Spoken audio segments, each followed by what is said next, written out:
നോക്കൂ നിങ്ങൾ, ബിദ്അത്തുകാരുമായിട്ട് ശൈഖുനയുടെ സമീപനം എങ്ങനെയാണ്? ബിദ്അത്തുകാരൻ പങ്കെടുക്കുന്ന വിവാഹ സൽക്കാരങ്ങളിൽ പോലും ശൈഖുന പങ്കെടുക്കാറില്ല. നമ്മൾ ശൈഖ് മനസ്സിലാക്കണം. ബിദ്അത്തുകാരൻ, പുത്തൻവാദികൾ, നവീന ചിന്താഗതിക്കാർ പങ്കെടുക്കുന്ന മജ്ലിസുകളിൽ ശൈഖുന ഉണ്ടാവാറില്ല.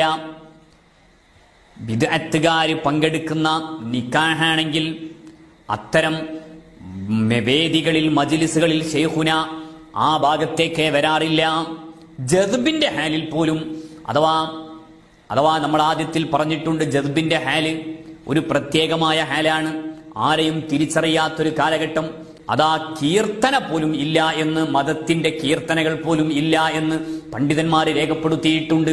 ആ രൂപത്തിൽ ജീവിക്കുന്ന സമയത്തു പോലും അതാ ബിദ്അത്തുകാരോട് സലാം പറയുന്ന സ്വഭാവം മഹാനായ ശൈഖുന മടവൂർ അവർകൾക്കുണ്ടായിരുന്നില്ല.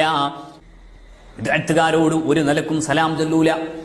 ജദ്ബിന്റെ അവസ്ഥയിലാണെങ്കിൽ പോലും സലാം ചൊല്ലാറില്ല.